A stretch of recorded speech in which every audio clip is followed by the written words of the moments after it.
Welcome to a special edition of Tomboy T-Rod. Yes, not tirade or tirade, but T-Rod the way we like to say it. And this is a special interviews edition of the show. In this special, we are featuring Renee Holland, the co-host of Animal Planet's popular series, Finding Bigfoot. Renee is a well-respected and dedicated field biologist who has conducted fisheries research throughout the Pacific Northwest and Alaska. She regularly works for the National Oceanic and Atmospheric Administration, or NOAA for short, as well as private entities. Renee also enjoys teaching and lecturing to students about critical thinking, science, conservation, and of course, the search for Bigfoot. Renee is also a strong advocate for LGBT rights in the STEM industries and empowerment for all women and girls in the field of science, tech, and engineering.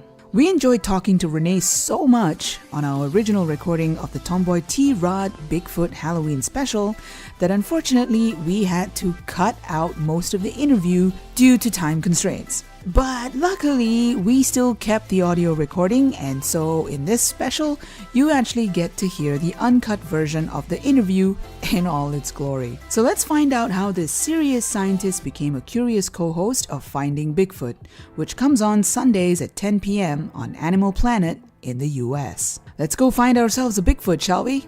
Come on. We were scared. It was just boom, boom, boom. It just kept coming. It kept coming.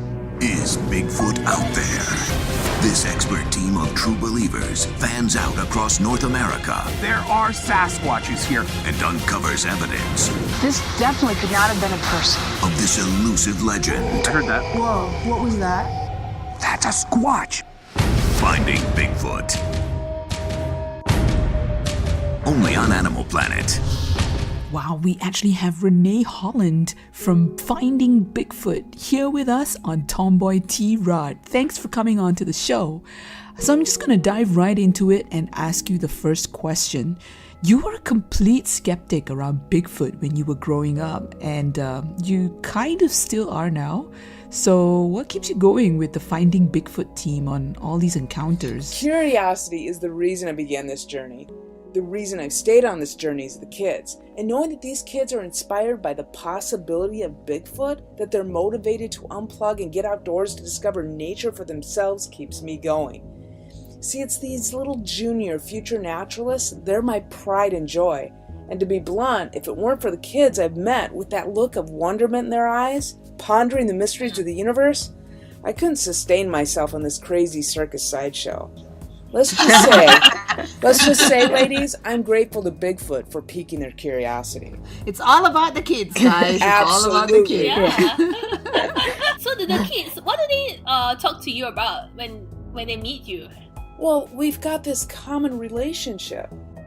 Yeah. We're all fascinated and big fans Yeah. of Bigfoot. So I am wanting to connect with them on this level of, look, thousands of people per year are telling us, hey, they saw Bigfoot.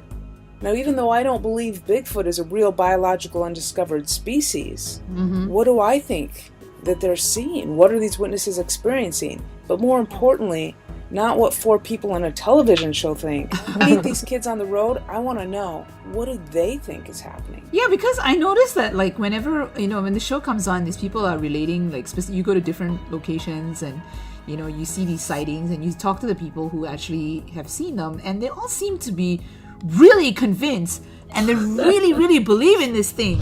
The last time we were in Kentucky, we were further south, but everywhere we went, we were always hearing about Ernie the Turtle Man. And everybody says, nobody knows the Kentucky woods better than you. I figure you have to have some Bigfoot stories. Oh, yeah, I got one big story. I was a little kid at one time when I was 9 years old. It was August the 15th, 1974, 6 o'clock in the morning. I love squirrel hunting, so I went out in the woods. I was going to my favorite hickory tree. Well, I got about halfway there, and this thing roars out at me, and like, roar!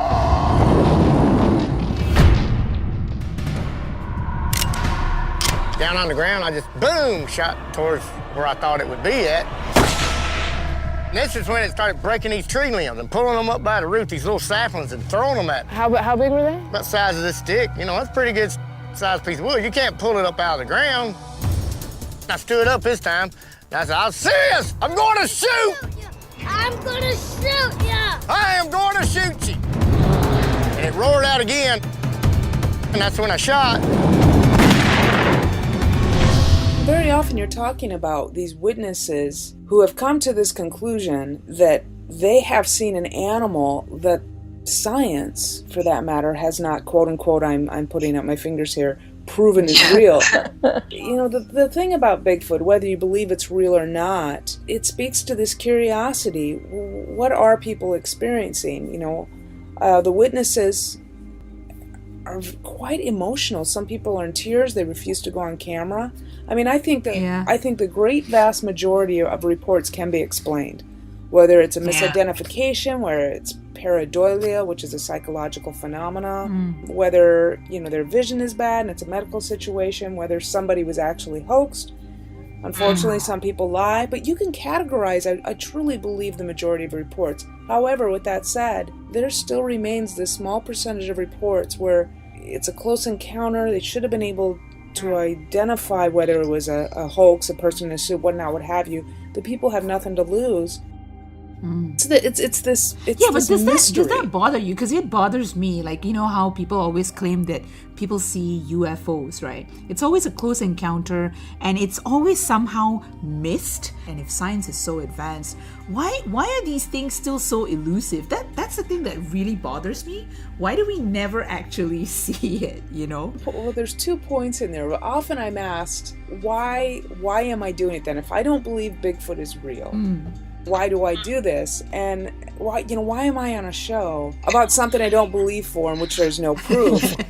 But more importantly, I have to ask myself, why would I spend the last 6 years of my life endure traipsing the globe through extreme weather, battling mosquitoes, leeches, and ticks, have horrible food options, and most of all, be confined for countless hours in an SUV with 3 Bigfoot-hugging co-hosts? Because trust me, guys, I've asked myself that a million times, but really, the answer still comes back to what's driven me all my life. And that's, again, it's curiosity. Curiosity is at the core of scientific inquiry. So that's why I do it. But to answer your question, Persis, is if we have such technology, science is a verb, it's an action, and if we are seeking an answer, we don't always necessarily get an answer.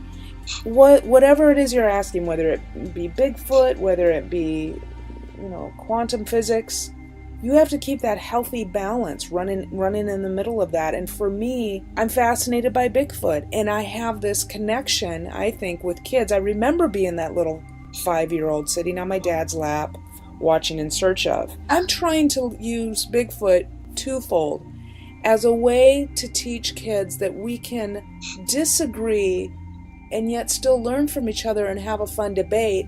And simultaneously, where does Bigfoot live? Bigfoot is he's outdoors. He's not at the mall. He's not on your couch playing Nintendo.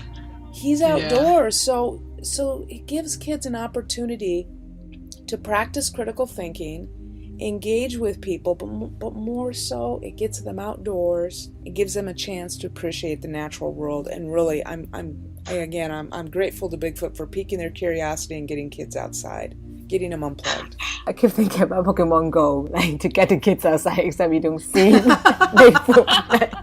Trying to catch it, but you could find it. This is a different version of Pokemon Go, right? Yeah. One day you don't see. I don't think the Pokeballs work. And I hear that regularly. Everybody's like Pokemon Go, and then now have the Bigfoot version of it. I mean, I'm just... Could I get a software engineer to write an app with me? Wouldn't that be great? Okay, someone should come up with an app right now. Seattle's waiting. Yeah. And so how did you make the transition from a field biologist to finding Bigfoot co-host? Yeah, what was that like? Like, you know, from serious scientist to curious co-host. I love the idea and the possibility of Bigfoot. I have since I was a little girl. It's one of the things that is fun for me, because I was a field biologist at the time. I had been for about a decade, but my original connection to Bigfoot was because of my father. Yeah, I read that. Yeah, I was raised in South Dakota, and hearing Bigfoot stories, I had to use my imagination. I mean, but upon into high school, I left and I moved out to Washington State, and Bigfoot kind of left my mind. But it was when my father passed away, I went through and I read some of his clippings that were in some of his belongings that I kind of reconnected to that special connection that we had. I wanted Bigfoot reports where I was doing field work. That's how I met the folks in the BFRO. I see. Bigfoot Field Researchers Organization.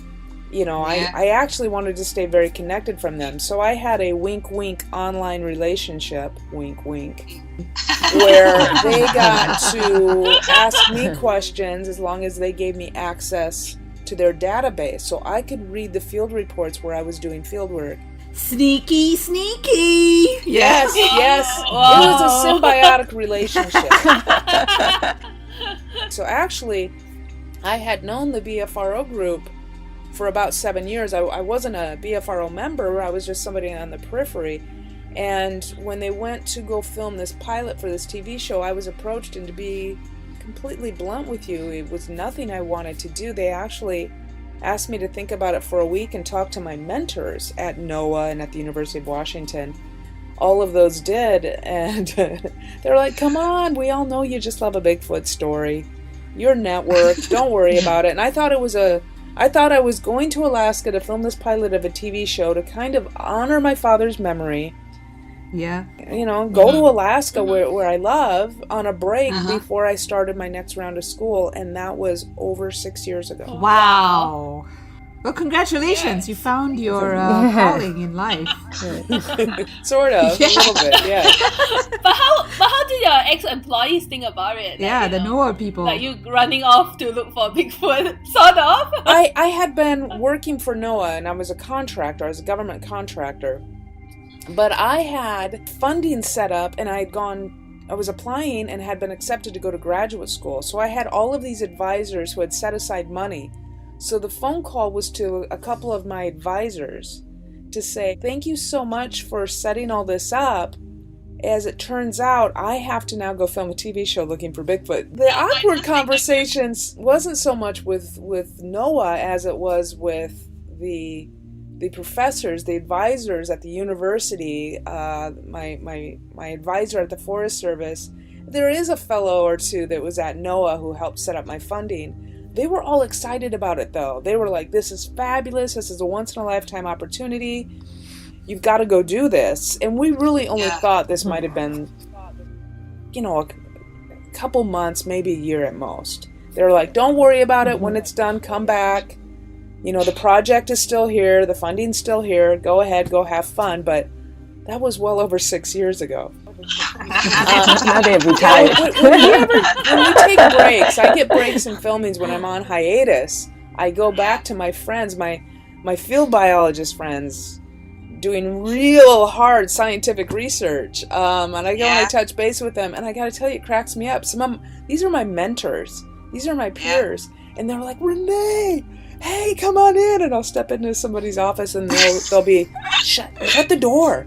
And I'll be like, what? And I'll shut the door behind me, and then they'll kind of look around in an empty office, and they'll ask me if I've actually really seen anything. And I'll be like, stop! So the serious scientists are equally, they believe in Bigfoot as well. Everyone's hoping that it's real. Whether it be working with colleagues at the USGS, the Forest Service, Fish and Wildlife Service, tribal agencies, these are all people within the scientific community, the field biologist community that I work with, both before and after the show, without any inquiry on my behalf.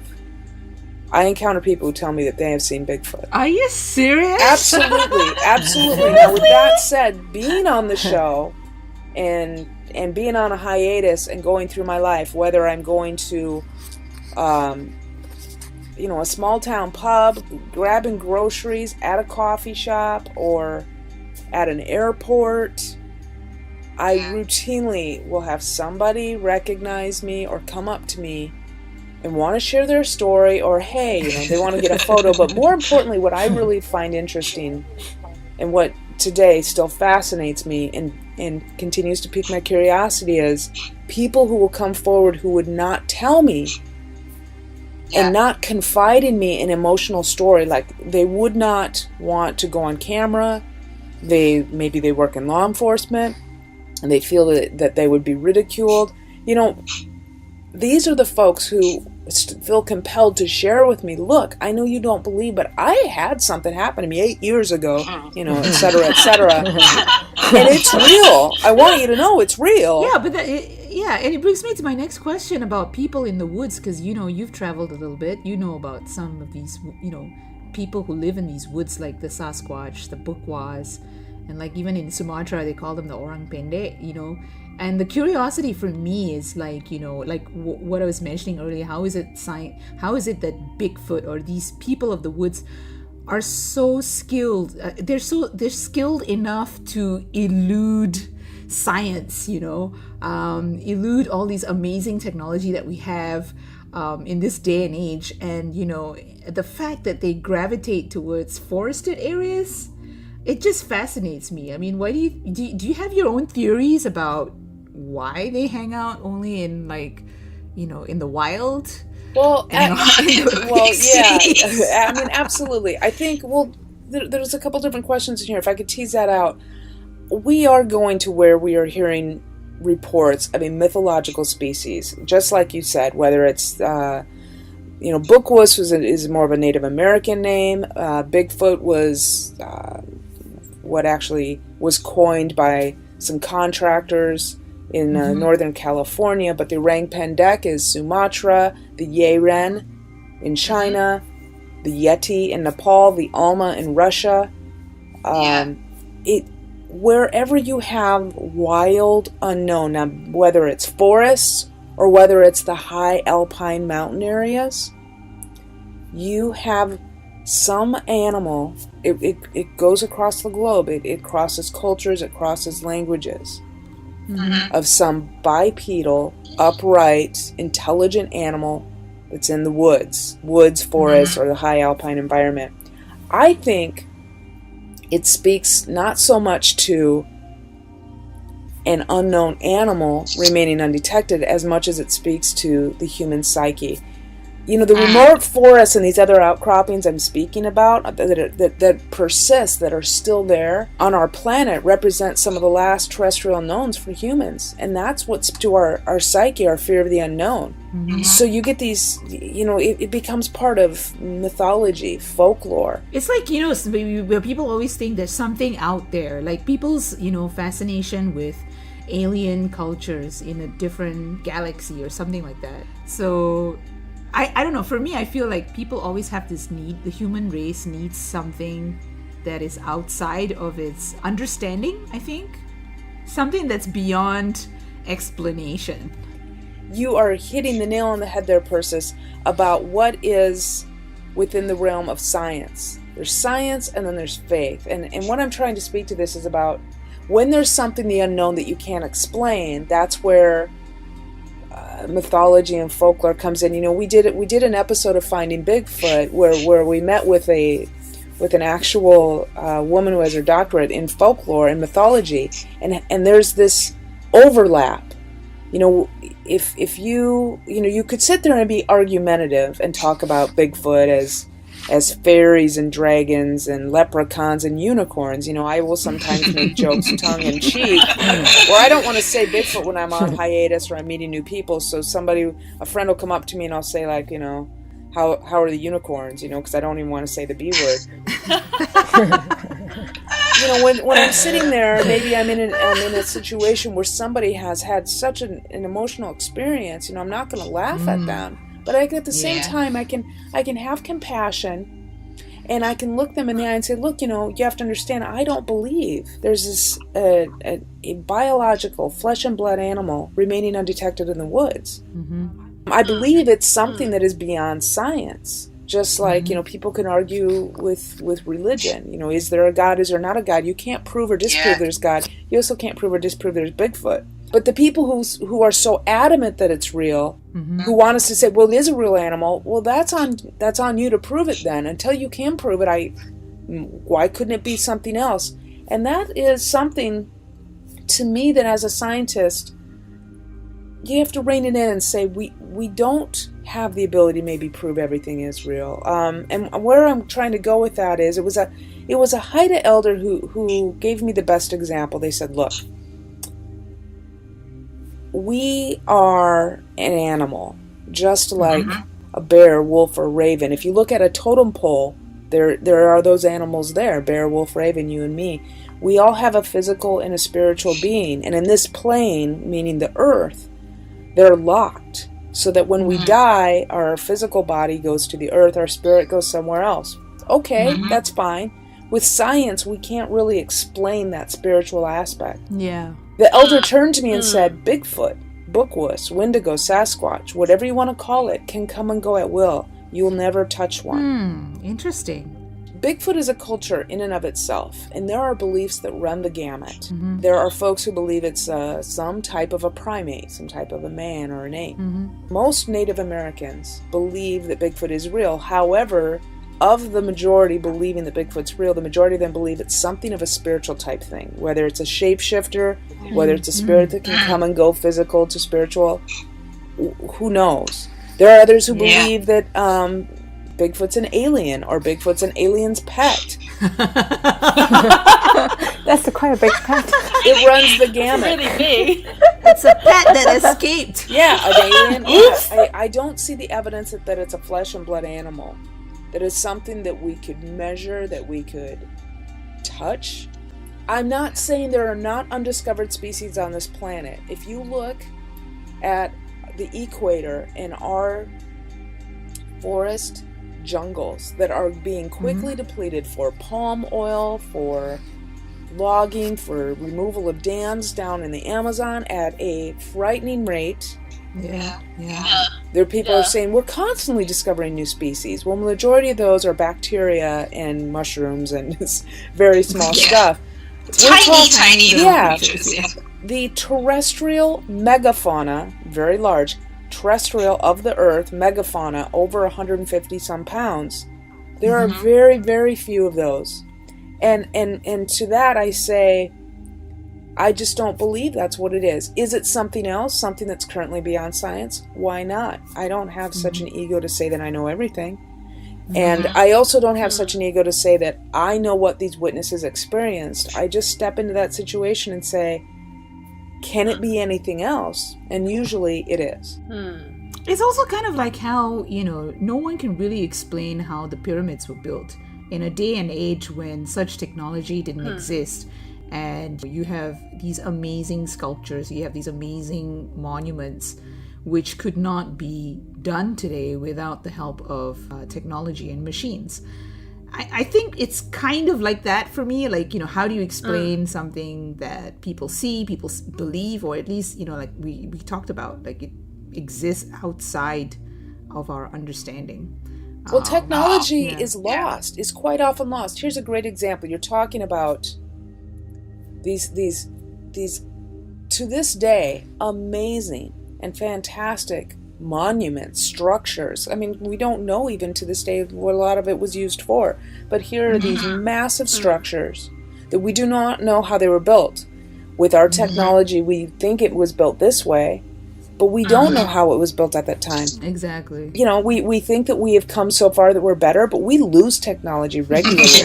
Case in point, if you look at the early Pacific Islanders, circumnavigated the globe, the large expanse of the Pacific, and they were able to do that before what we consider modern technology of using the compass and all of the sailing techniques. These folks were able to sail when they could not use navigation of the stars. Well, how were they doing it? It's lost technology. And a lot of it is this quote-unquote lost technology is traditional ecological knowledge that was passed on.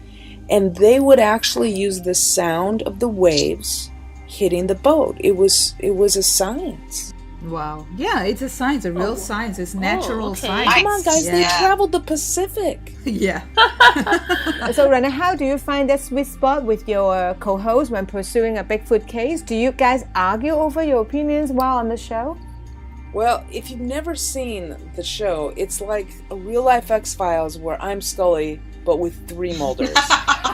telling men who adamantly believe Bigfoot's real and are regularly exasperated I'm not swayed by what they consider hard evidence. And guys, you have to understand, I'm the only team member with a degree in biological science, so my standard for proof is a wee bit higher. In all fairness, we still make it work. So after all these years, right, is there one scary or nail-biting Bigfoot encounter that still stays with you till today? I was in Indonesia. I was on the island of Sumatra. I was with Matt, and we were in Kerinci Seblat National Forest. It's a tiger preserve.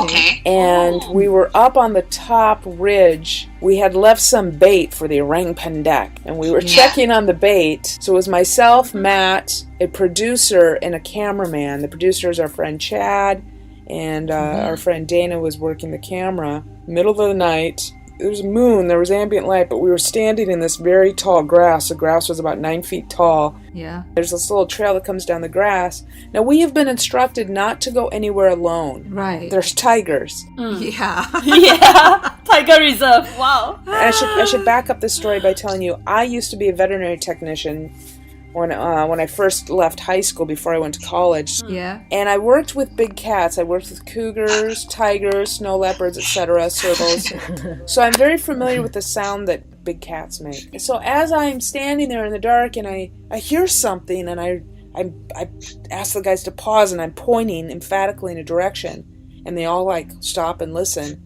and then I hear this. Ooh, yep, there we go. Point at it, and I look at it, I'm like, that's a tiger. And I turn on my heel, and I start walking up the trail, and I take 2 steps, and I turn around, I'm like, let's go together. Everyone huddle. Yeah, we all just kind of like stood there. That was probably exhilarating simultaneously very unnerving. But humbling in all in the same moment. Yeah. And you're in Sumatra where you can't take a restraining order on a cat.